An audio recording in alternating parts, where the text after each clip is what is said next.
नमस्कार। देखिए, देसी गौवंश के पालन में भारत देश में जितने लोग भी काम कर रहे हैं, मैं ये मानता हूँ कि ये एक सीरियस प्रोफेशन है। तो इसमें दो तरीके से लोग काम कर रहे हैं। एक, धार्मिक स्तर पर लोग काम कर रहे हैं कि वो धर्म के नज़रिए सोचते हैं कि अगर उन्होंने गौपालन, गौ सेवा की तो उनको बहुत बड़ा धर्म लाभ मिलेगा, वो अच्छा है। दूसरे लोग टू मच कॉमर्शियल हैं, जिनको सिर्फ पैसा दिखता है।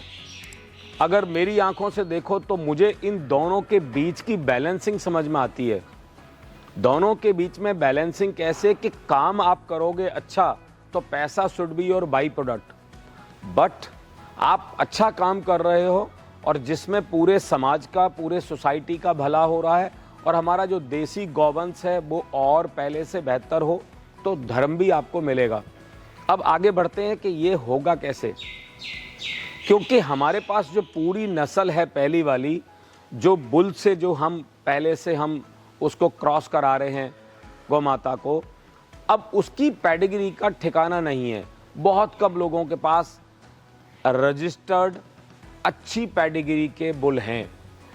अगर वो बुल हैं और वो नेचुरल सर्विस से अगर उसको क्रॉस करा रहे हैं, एक तो सीमन की वेस्टेज ज़्यादा है, दूसरा अगर बुल को कोई डिजीज होती है तो वो बाकी सब गौ माताओं को भी डिजीज हो जाती है। वो आज साइंटिफिक तरीके से अगर देखा जाए तो सभी लोगों ने ये प्रूव किया है कि वो नेचुरल सर्विस वाला काम आज के ज़माने में फिट नहीं है। कभी होता था, तब टेक्नोलॉजी इतनी एडवांस हमारे पास नहीं थी।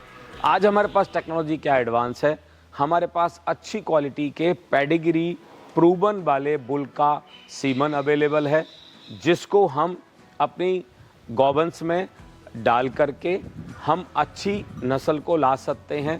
उसको बोलते हैं आर्टिफिशियल इंसेमिनेशन। उसमें भी और आगे टेक्नोलॉजी बड़ी है, आगे गई है, वो है आपका सेक्स सॉर्टेड सीमन। तो सेक्स सॉर्टेड सीमन में आपको 90% चांस हो जाते हैं कि आपको बछिया मिलेगी। वो आज की सबसे बड़ी ज़रूरत है, क्योंकि अगर जब बछड़ा होता है तो वो उसको किसान क्या करे, क्योंकि पहले बछड़े से बैल बनता था और बैल से हल चलता था, हल से खेती होती थी। ये सारी जगह ले ली ट्रैक्टर ने, तो बैल कहाँ जाए, और वो बैल और किसी काम में नहीं आ रहा है। तो हम उसको बचाने के लिए किसी भी हालत में सेक्स सॉर्टेड सीमन पे जाना चाहिए।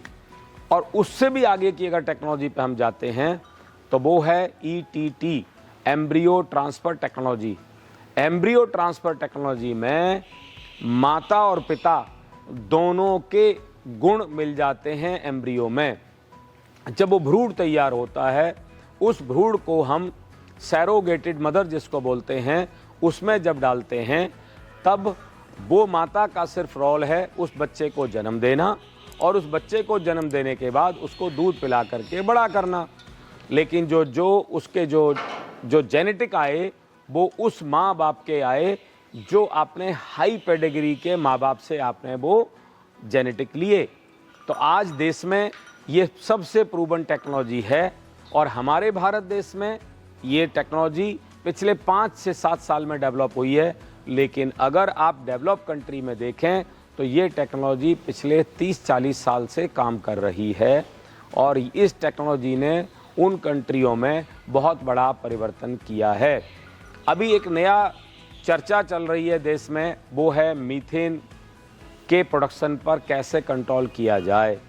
तो उस पर प्रोडक्शन पर कंट्रोल करने के लिए भी हमको एम्ब्रियो से मदद मिलती है। हम हाई यील्डिंग एनिमल अगर पैदा कर पाए, हम वो जेनेटिक लेके आ पाए, तो वही एक एनिमल जब हमारे यहाँ दूध दे रहा है से 10 से 15 लीटर, और अगर उसको आप 15 से 25 पे ले जाते हो तो चारा लगभग 10 से 15% ज़्यादा खाएगा, लेकिन दूध की जो क्वांटिटी है वो जस्ट डबल हो सकती है। वो सिर्फ एकमात्र रास्ते से होगी, वो रास्ता है एम्ब्रियो टेक्नोलॉजी ट्रांसफ़र वाला। उस रास्ते में हमको जाना ही पड़ेगा। अगर मैं आनंदा के इस जेनेटिक फार्म के बारे में आपको बताऊं, हमारा संकल्प सिर्फ एम्ब्रियो ट्रांसफ़र टेक्नोलॉजी के लिए है। हम भी पहले यहाँ पर बुल लेके आए, हमारे पास 15 बुल थे, अच्छी पेडिग्री के बुल थे, हमने उनके साथ पूरा काम किया। लेकिन आप अगर रियल बुल से ही आप नेचुरल सर्विस कराते हो तो आपके पास सबसे बड़ी टेंशन आती है जब मेल काफ आता है, बछड़ा आता है। दूसरी बड़ी टेंशन आती है कि आपके पास जितने बुल हैं, इसका मतलब आपने लिमिट कर ली कि उससे आगे तो आप जा ही नहीं सकते हो, जबकि आपको बहुत आगे जाना है। अब आप देखो, एक जो बछिया पैदा हमारे यहाँ हुई, उस बछिया को बड़ा होने में 2 साल लगेगा। 1 साल वो दूध पिएगी, 2 साल में वो बड़ी होगी। अगर आप वो बड़ी होने के बाद फिर वो माँ बनने के लिए तैयार होगी, तो आपको ये पूरा चक्र देखें तो उसकी संतति आने में ये 3 से 4 साल का समय लगता है। अगर एक संतति में जो आपने डेवलपमेंट की तो 3-4 साल का आपको समय लगा, तो अगर आपको उसको और आगे डेवलपमेंट करने के लिए आपके पास इतनी पेशेंस नहीं होती है कि मुझे 10 डेवलपमेंट करने हैं, तो 3-3 साल के पीरियड को पकड़ते हैं तो 30 साल हो जाते हैं। किसके पास 30 साल का समय है? लेकिन अगर देखें तो ब्राज़ील में गिर में बड़ा काम हुआ है और साहिवाल में काम किया है ऑस्ट्रेलिया ने। तो हमारा जो उद्देश्य है कि हम उन कंट्रियों से अच्छी टेक्नोलॉजी के एम्ब्रियो लेकर के आएँ, भारत देश में उसके लिए काम करें। भारत सरकार ने उसके लिए भी अनुमति दे दी है। तो ये हमने संकल्प किया था कि मार्च महीने में 2025 में हम चालू करेंगे और ये 2025 मार्च महीने से अभी ये स्टार्ट होने वाला है। हमारी उम्मीद है कि हम पहले 5 एम्ब्रियो इस महीने में अपने यहाँ डालेंगे और उसको डालने के रिजल्ट्स भी हम लोग आप लोगों के साथ साझा करेंगे और मैं उम्मीद करता हूँ कि अच्छे रिजल्ट्स हमारे पास आएंगे। और जैसे ही हम यहाँ पर अच्छे रिजल्ट्स लेकर के आएंगे, हम यहाँ फाइनली एक लैब बनाने वाले हैं। उस लैब में हम जो वहाँ से लेके आएंगे एम्ब्रियो, अपनी गौशाला में, हम अपने आनंदा जेनेटिक फार्म में जो इस्तेमाल करेंगे, उससे जो हम संतति लेकर के आएंगे, उस संतति को हम फाइनली यहाँ पर जो लेके आ रहे हैं, जिसका हमने पहले नामकरण किया हुआ है आनंदी, वो किसान को समर्पित होगी वो संतति। क्योंकि हमारा ये मानना है कि आप अगर सब कुछ खुद करना चाहोगे तो आप बहुत लंबा नहीं जा सकते हो, लेकिन आप सर्वत्र का भला सोचोगे, बाकी लोगों को भी इसमें साथ लेके चलने चाहोगे, तो किसान अपने आप में आज भारत देश की बहुत बड़ी शक्ति है। उस शक्ति को हम साथ लेके चलना चाहते हैं और वो भारत के किसानों को हम समर्पित करेंगे इस पूरी जेनेटिक को। तो भारत के किसानों का भी विकास होगा, कंज्यूमर को भी अच्छी क्वालिटी का प्रोडक्ट मिलेगा, भारत सरकार को टैक्स मिलेगा, लोगों को रोजगार मिलेगा, बहुत बड़ी क्रांति आएगी इस काम से। बहुत बहुत धन्यवाद। आनंद करो।